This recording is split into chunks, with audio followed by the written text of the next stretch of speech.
जब वार्डन अपने कैदियों को मारता है। धीरे वक्त बीतता है और आज एडमंड को इस जेल में, जिसका नाम सेचुटी है, पूरा 1 साल हो चुका है। और वार्डन एक बार फिर आता है और वो एडमंड को बहुत बुरी तरह से मारता है। धीरे धीरे एडमंड की हिम्मत टूटना शुरू हो जाती है और वो अपनी जान लेने की कोशिश भी करता है, लेकिन तभी वो दीवार पर देखता है जहां पर उसने लिखा होता है God will give me justice, यानी कि ईश्वर मुझे न्याय देगा।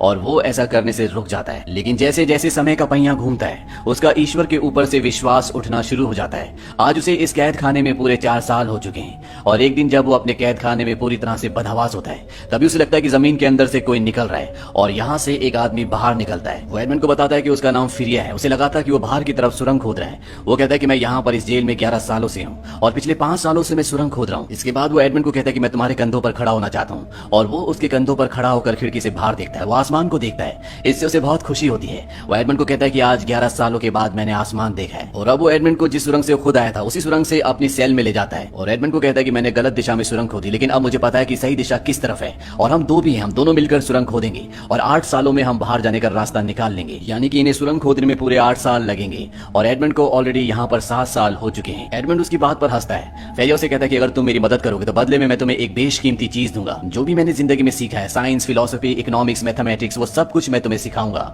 और एडमंड अब उसकी हेल्प करने के लिए तैयार हो जाता है। यहाँ पर वो एडमंड को तलवारबाजी करना भी सिखाता है, क्योंकि वो तलवारबाजी में बहुत माहिर होता है। एडमंड को एक दिन में 2 बार अपनी सेल में जाना पड़ता है। एक बार उस वक्त जब टॉयलेट की बकेट लेने के लिए गार्ड आता है और दूसरी बार तब जब वो खाना देने के लिए आता है। और जो भी सुरंग से मिट्टी निकालते हैं वो उसे अपनी टॉयलेट की बकेट में डाल देते हैं ताकि गार्ड उसे ना देखे और उनके वेस्ट मटेरियल के साथ वो डर्ट को, यानी कि मिट्टी को भी बाहर फेंक दे। धीरे धीरे वक्त बीतता है और अब एडमंड हर चीज में कौशल प्राप्त कर रहा होता है। और एक दिन वो बूढ़ा आदमी एडमंड को बताता है कि मैं पहले नेपोलियन की फौज में था, लेकिन मैंने उसकी फौज छोड़ दी और मैं एक अमीर आदमी, जो कि बहुत ही अच्छा इंसान था, उसका सेक्रेटरी बन गया। लेकिन बाद में उसकी मृत्यु हो गई। लोगों का मानना था कि उसके पास बहुत बड़ा खजाना है जो उसने छुपा रखा है और नेपोलियन उस खजाने को चाहता था, इसीलिए मुझे पकड़ लिया गया। वो मुझसे खजाने का राज पूछने लगे, लेकिन मैं किसी खजाने के बारे में कुछ भी नहीं जानता था और तब से मैं यहाँ इस जेल में हूँ। एडमंड उसे अपनी कहानी बताता है। वो कहता है कि पहले मजिस्ट्रेट विलफोर्ड ने मुझे सारे इल्जामों से बरी कर दिया था, लेकिन बाद में उसने मुझे गिरफ्तार करवा दिया। फेरिया कहता है कि उसने अपना फैसला बदला, इसके पीछे जरूर कोई कारण होगा। और एडमंड को याद आता है कि उसने पूछा था कि नेपोलियन का लेटर कौन लेने के लिए आएगा। जवाब में एडमंड ने कहा था मिसियो क्लैरियन, और इनाम सुनने के बाद उसने लेटर को जला दिया था।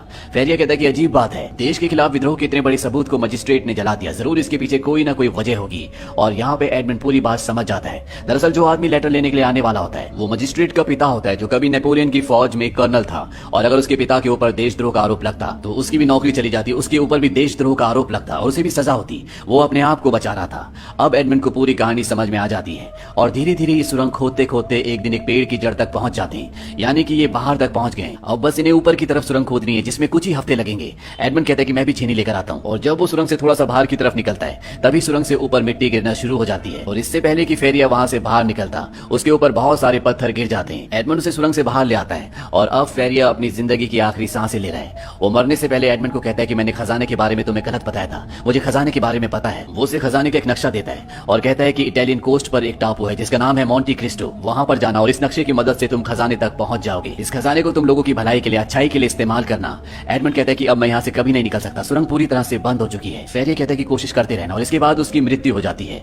और तभी यहाँ पर गार्ड्स भी आ जाते हैं और गार्ड्स को पता चल जाता है कि फेरिया की मृत्यु हो चुकी है। वो अंदर आते हैं और उस वक्त एडमंड उसी सेल में पत्थर के नीचे जहाँ पर वो सुरंग खोदते थे वहां पर छुपा होता है। सेल के अंदर गार्ड्स फेरिया की बॉडी को एक कवर के अंदर लपेट कर वार्डन को बुलाने के लिए चले जाते हैं। वार्डन यहाँ पर आता है और वो फेरिया की बॉडी को उठाकर यहाँ से ले जाते हैं। दरअसल यहाँ पर मरने वालों की बॉडी को जंजीरों में बांधकर लोहे के साथ ताला लगाकर समंदर में फेंक दिया जाता है। गार्ड्स कहते हैं कि 3 की गिनती में हम इसे समंदर में फेंकेंगे। और जैसे ही वो 3 बोलने वाले होते हैं उस कवर के अंदर से एक हाथ निकलता है, क्योंकि उसके अंदर फेरिया नहीं बल्कि एडमंड होता है। एडमंड ने फेरिया की बॉडी अपनी सेल के अंदर रख दी होती है और खुद इस कवर के अंदर आ गया होता है। और एडमंड हाथ निकालकर वार्डन के पास जो चाबी होती है उसे खींच लेता है। वार्डन भी समंदर में गिर जाता है। एडमंड अपने ताले खोलकर जंजीरें खोलकर ऊपर आ जाता है और इससे पहले कि वार्डन यहाँ से भागता, जो उस पर बहुत जुल्म करता था, वो उसे यहीं समंदर में मार देता है और खुद यहाँ से तैरता हुआ एक दूसरे टापू पर पहुंच जाता है। वहां पहुंचकर वो बहुत खुश होता है क्योंकि आज कई सालों के बाद उसने पहली बार आजादी की सांस ली है। और तभी वो देखता है कि वहां पर बहुत सारे लोग बैठे होते हैं, ये सब के सब लुटेरे होते हैं, तो यहाँ पर अपने एक साथी को मारने के लिए आए होते हैं जिसने उन्हें धोखा दिया था।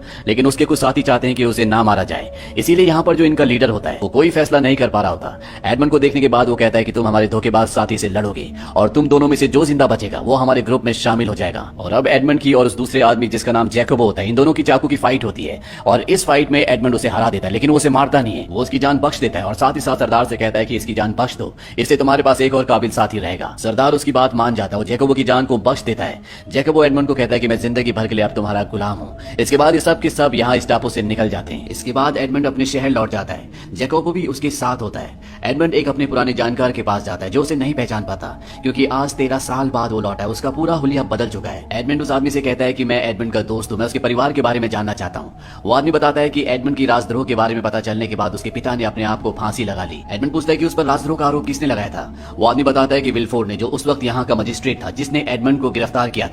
इसके बाद उसका प्रमोशन हो गया, वो चीफ प्रोसिक्यूटर बन गया और पेरिस चला गया। दरअसल उन दिनों उसके पिता की किसी ने हत्या कर दी थी। यहाँ पर एडमंड को यह भी पता चलता है कि जो उसकी गर्लफ्रेंड थी जिसका नाम मर्सिडीज है, उसने एडमंड की मृत्यु की खबर सुनते ही मोंडेगो से शादी कर ली थी। मोंडेगो एडमंड का वही पुराना दोस्त है जिसने उसे धोखा दिया था, जिसकी वजह से उसे जेल हुई थी। और अब मोंडेगो अपनी पत्नी मर्सिडीज के साथ पेरिस में रहता है। ये सारी बातें सुनने के बाद एडमंड पूरी तरह से टूट जाता है और वो अब इन सब से बदला लेना चाहता है। सबसे पहले एडमंड अपने साथी जैकोबो के साथ मोंटी क्रिस्टो टापू पर जाता है और वो वहां पर खजाना ढूंढता है। उसे खजाना मिल जाता है जो पानी के अंदर होता है। यहाँ पर सोने से भरे हुए इतने बड़े बड़े बक्से होते हैं कि जिन्हें ये एक बार में नाव में यहाँ से नहीं ले जा पाते। लेकिन जितना भी सोना ये यहाँ से ले जाते हैं, ये चाहकर भी उसे खर्च नहीं कर सकते। ये सबसे पहले पेरिस जाते हैं और वहां पर एक बहुत बड़ा महल खरीद लेते हैं। और अब एडमंड अपना नाम बदल लेता है। वो अपना नाम रखता है काउंट ऑफ मोंटी क्रिस्टो। और सबसे पहले वो ये पता लगाता है कि मोंडेगो की कमजोरी क्या है। उसे पता चलता है कि उसने बैंक से लोन लिया है। वो अपने आदमी को कहता है कि उस बैंक को खरीद लो और साथ ही साथ वो जितनी भी शिपिंग कंपनीज के साथ डील करता है, काम करता है, उन सब कंपनीज को मना कर दो कि कोई भी उसके साथ काम ना करे। लेकिन अभी भी वो मौका ढूंढ रहा होता है जिससे वो मोंडेगो के करीब जा सके। मोंडेगो और मर्सिडीज का एक बेटा होता है जिसका नाम एल्बर्ट है। एडमंड अपने आदमियों से उसे किडनैप करवा लेता है और खुद उसकी जान बचाता है ताकि वो उसके परिवार के करीब पहुंच सके।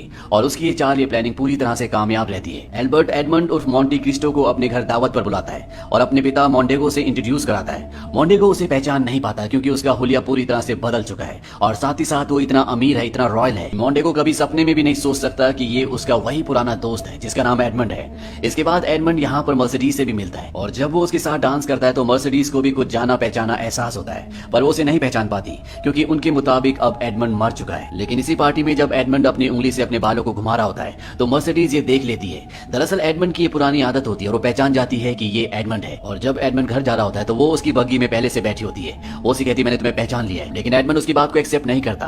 वो कहता है कि जिसके बारे में आप बात कर रही हो वो इंसान मर चुका है। मर्सिडीज कहती है मुझे पता है कि तुम वही हो। वो उसे बताती है कि मुझे मजिस्ट्रेट विलफोर्ड ने बताया था कि तुम्हें फांसी हो चुकी है और इसके बाद मुझे मोंडेगो से शादी करनी पड़ी क्योंकि मेरी मजबूरी थी। लेकिन वो उसकी बात नहीं सुनता और उसे बग्गी से उतार देता है। यहाँ पर एडमंड ने एक और प्लान बनाया होता है। वो मोंडेगो और विलफोर्ड जो कि मजिस्ट्रेट था उसे यकीन दिला देता है कि उसे खजाना मिल चुका है और उसका एक शिपमेंट आ रहा है जिसे पास करवाने के लिए उसे विलफोर्ड की जरूरत है। विलफोर्ड मोंडेगो से कहता है कि हम किसी भी तरह से उस शिपमेंट को हासिल कर सकते हैं और सारा सोना हमारा हो जाएगा। मोंडेगो कहता है कि मैं अपने पुराने दोस्त को जानता हूँ जो हमारी इसमें मदद करेगा। और जब पोर्ट पर एडमंड का शिपमेंट आता है तो मोंडेगो का वही पुराना दोस्त जिसे एडमंड भी जानता है। दरअसल आज से कई साल पहले एडमंड को इसी के बदले शिप का कैप्टन बनाया गया था, जिस वजह से जेलस हो गया था और इसने एडमंड को फंसाने में मोंडेगो का पूरा पूरा साथ दिया था। और जब भी यहाँ पोर्ट पर उसका खजाना चुरा रहे होते हैं तभी यहाँ पर एडमंड आ जाता है। उसके साथ पुलिस भी होती है और इस आदमी को अरेस्ट कर लिया जाता है। इसके बाद एडमंड सीधा मजिस्ट्रेट विलफोर्ड के पास जाता है जो स्पा रूम में होता है और उसे एडमंड कहता है कि तुमने आज से कई साल पहले मर्सिडीज को झूठ क्यों बोला कि मुझे फांसी हो गई। विलफोर्ड को कुछ भी समझ में नहीं आता। एडमंड उसे कहता है कि तुमने ऐसा इसलिए किया था कि मोंडेगो की और मर्सिडीज की शादी हो जाए। तुम दोनों ने एक सौदा किया था। तुम अपने पिता से परेशान थे क्योंकि वो नेपोलियन के वफादार थे, वो उनका साथ देना चाहते थे और तुम्हें इस बात का डर था, इसीलिए तुमने मोंडेगो को अपने पिता को मारने के लिए कहा और उसने तुम्हारे पिता का कत्ल कर दिया। विलफोर्ड कहता है कि सच है लेकिन तुम कभी इसे साबित नहीं कर पाओगे और ना ही मोंडेगो कभी इस बात को एक्सेप्ट करेगा। एडमंड कहता है कि हाँ वो तो नहीं करेगा लेकिन तुमने कर लिया। और तभी धुएं के पीछे से पुलिस आती है और वो विलफोर्ड को उसके पिता की हत्या की साजिश में गिरफ्तार कर लेती है। वहीं अब मोंडेगो इस शहर से भागना चाहता है क्योंकि उसके ऊपर कर्जा है, उसके ऊपर धोखेधड़ी के कई सारे मामले हैं और साथ ही साथ अब उसके ऊपर खून का भी इल्जाम है। और वो मर्सिडीज को भी अपने साथ चलने के लिए कहता है। मर्सिडीज कहती है कि नहीं मैं तुम्हारे साथ नहीं आऊंगी। वो कहता है ठीक है तुम मत आओ, मैं और मेरा बेटा यहाँ से चले जाएंगे।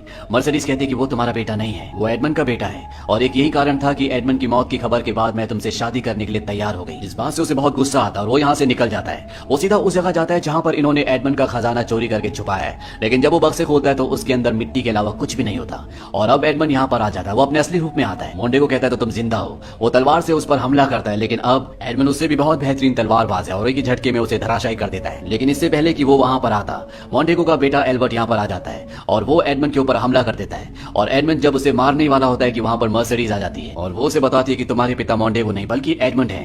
ये बात सुनकर एडमंड भी हैरान हो जाता है, लेकिन वो खुश भी होता है क्योंकि उसे मर्सिडीज और उसका बेटा वापस मिल गए। और तभी यहाँ पर मॉन्टेगो गन निकाल लेता है और जैसे ही वो एडमंड पर गोली चलाने वाला होता है, एडमंड का साथी उस पर चाकू से वार करता है जिससे उसका निशाना चूक जाता है और मर्सिडीज के कंधे पर गोली लग जाती है। मॉन्टेगो यहाँ से भाग जाता है क्योंकि गन में एक ही गोली होती है। एडमंड उसका पीछा करता है, इन दोनों के बीच में तलवारबाजी होती है और एडमंड मॉन्टेगो का खात्मा कर देता है। और अंत में ये दिखाया जाता है कि एडमंड उस जेल को, जिसका नाम चैटुडी है, जहां पर उसने 13 साल बिताए थे, उस पूरी जगह को खरीद लेता है ताकि किसी के ऊपर दोबारा से उस तरह से जुल्म ना हो जिस तरह से उसके ऊपर हुए थे। और वो कसम खाता है कि वो अब अपनी ताकत अपनी जिंदगी को सच्चाई और भलाई के रास्ते पर लगाएगा, जैसा कि उसे जेल में फेरिया ने मरते वक्त कहा था, जिसने उसे खजाने का नक्शा दिया था। और इसी के साथ ये कहानी, ये फिल्म यहीं पर